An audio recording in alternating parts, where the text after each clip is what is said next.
Hello and good evening. I am Sharice Talbert.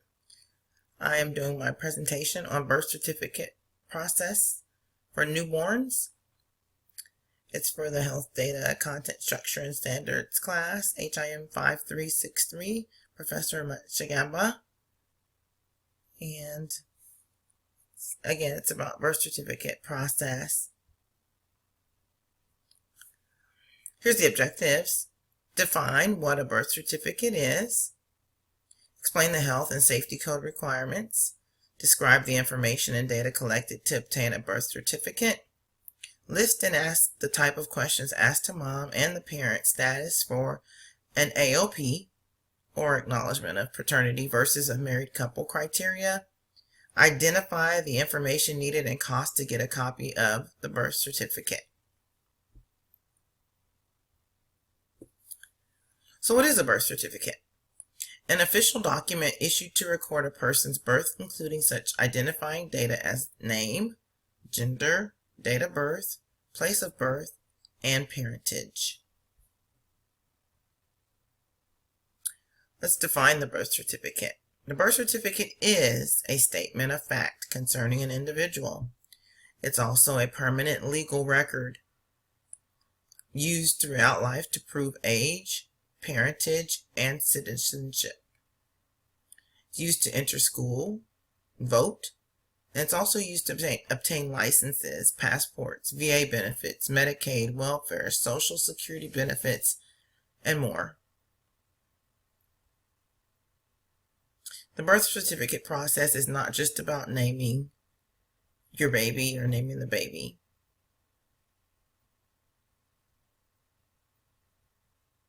So definitions. A live birth. A live birth is a complete expulsion or extraction from its mother, a product of human conception, no matter the duration of pregnancy, that shows signs of life, a beating heart, breathing, pulsation of an umbilical cord. The AOP, which is the acknowledgement of paternity, is a legal and binding acknowledgement that creates a parent-child relationship.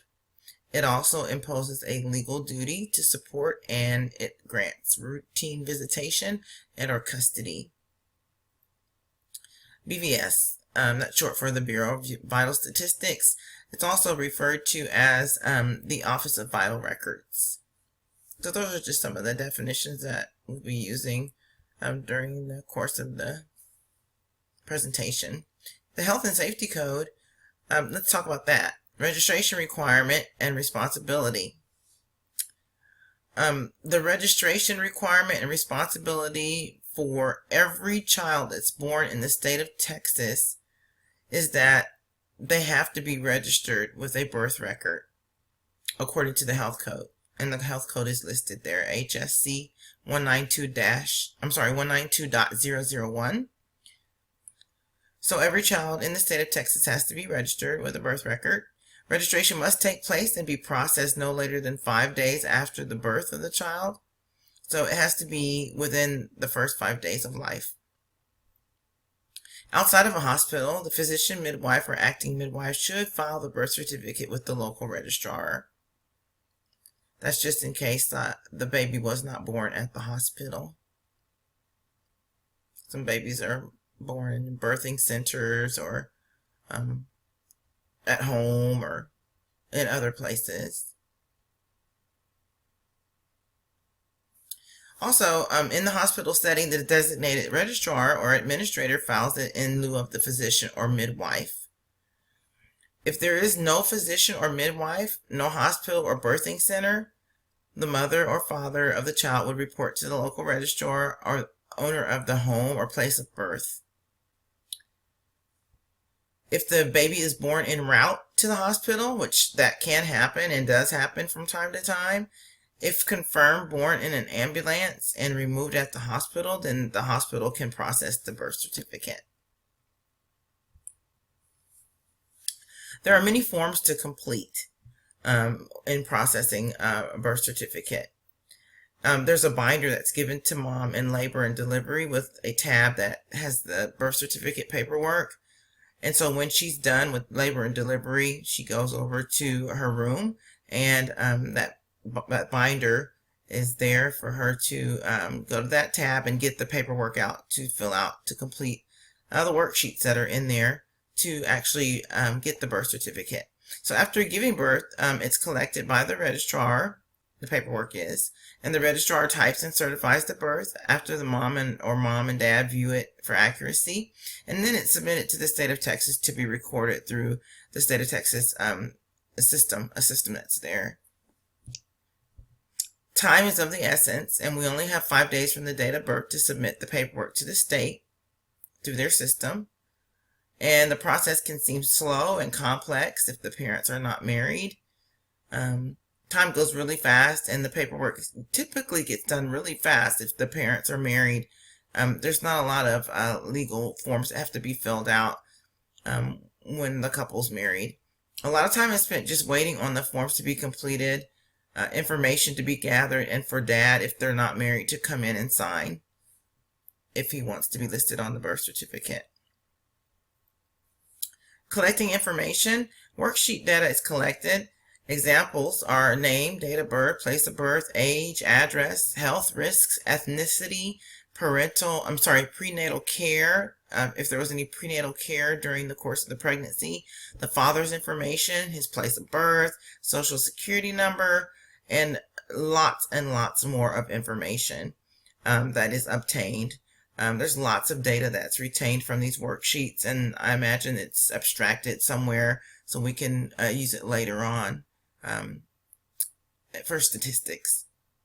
From the mother's medical record, physician notes and other historical information is gathered from the chart so that we can fill out the paperwork or help to complete the paperwork. So we do gather information from all sources, whether it's the record or the physician note or historical information. The mother also fills out the worksheet to the best of her knowledge for the legal birth certificate.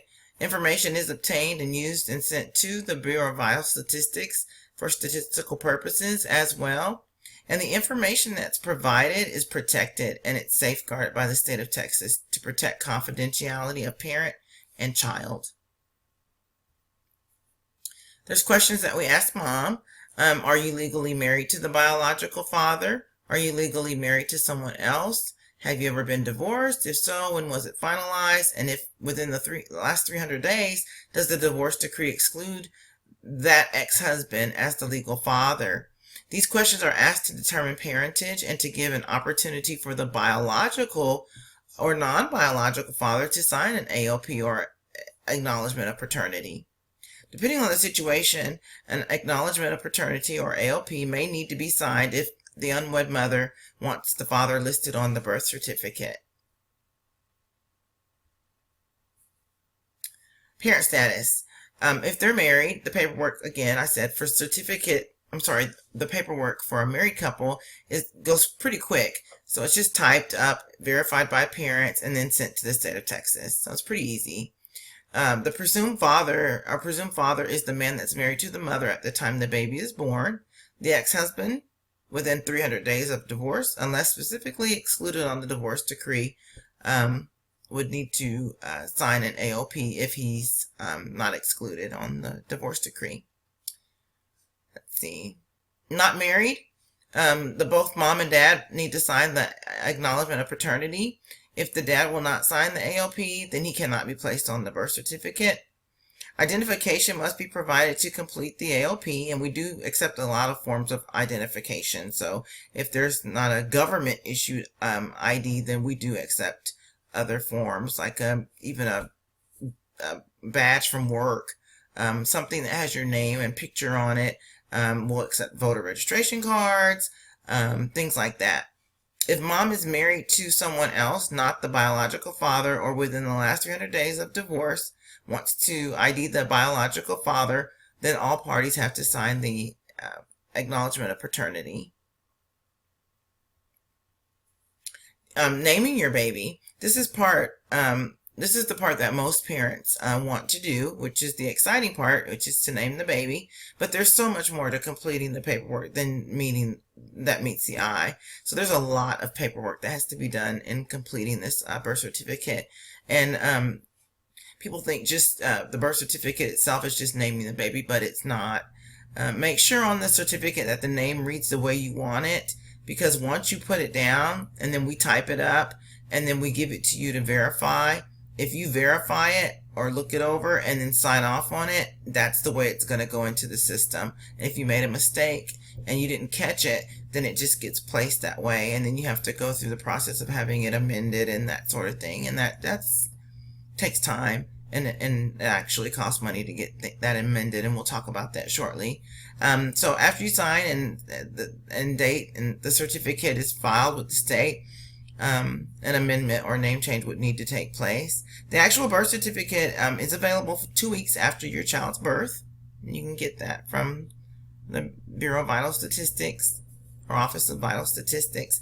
There's some special topics that are also included, which are incarcerated parent, DNA test requests, common law marriage, and now we actually have same-sex marriage. So those are some topics that I didn't cover, but that are things that we need to consider as well when doing the birth certificate paperwork.